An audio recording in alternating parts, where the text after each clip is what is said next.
ना भी बंद हो गया। हालांकि उसका सोशल साइट्स पर बना अकाउंट एक्टिव था। उससे अक्सर आकांक्षा के नाम से पोस्ट होती रहती थी। परिवार को शक हुआ। वो उद्यन के बारे में जानते थे। आकांक्षा के परिवार ने पश्चिम बंगाल के बांकुर में थाने में रिपोर्ट दर्ज करवाई। पुलिस की तफ्तीश शुरू हुई तो पता चला कि आकांक्षा तो कभी अमेरिका गई ही नहीं थी। पश्चिम बंगाल से पुलिस की टीम भोपाल आई और फिर भोपाल में आकांक्षा को तलाशने का काम शुरू हुआ। उद्यन के घर की तलाशी ली गई, लेकिन पुलिस को कुछ भी नहीं मिला। भोपाल पुलिस की मदद से उद्यन के बारे में पूरी जानकारी इकट्ठी की गई और फिर जब उसके साथ सख्ती से पूछताछ की गई तो उसकी बात सुनकर पुलिस भी हैरान रह गई। उद्यन ने करीब 5 महीने पहले यानी जुलाई में ही आकांक्षा की गला दबाकर हत्या कर दी थी।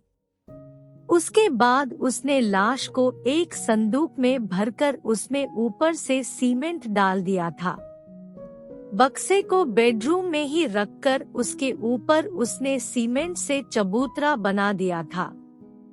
वो उसी चबूतरे में पार्टी करता, उसी बेडरूम में सोता जहां आकांक्षा की लाश थी। आकांक्षा जब उद्यन के घर में रहने आई तो उसे उसके ऐसे राज पता चले थे जिसे सुनकर वो बहुत घबरा गई थी।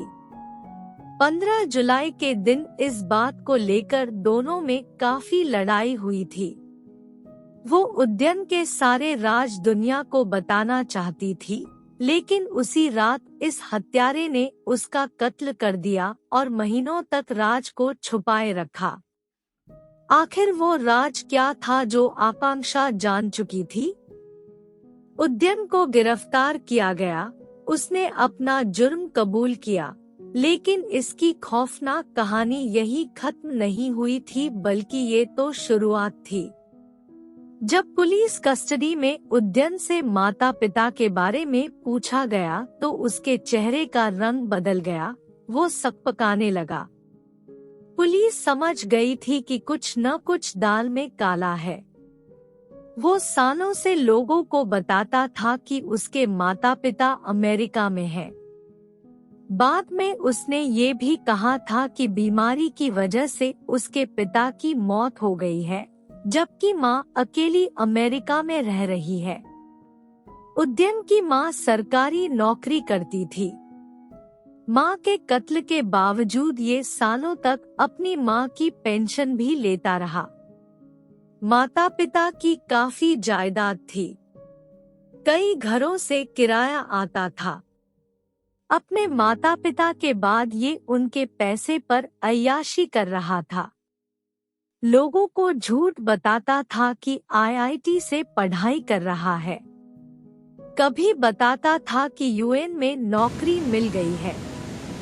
इस खतरनाक सीरियल किलर की कहानी जब सामने आई तो हर कोई चौंक गया। कोई कैसे इतना बड़ा हैवान हो सकता है? साल 2020 में इसे गर्लफ्रेंड की हत्या के जुर्म में पश्चिम बंगाल की अदालत ने उम्र कैद की सजा सुनाई। अब इसे दरिंदे को एक बार फिर उम्र कैद की सजा मिली है। रायपुर की अदालत ने इसे माता पिता को मारने के आरोप में उम्र कैद की सजा सुनाई।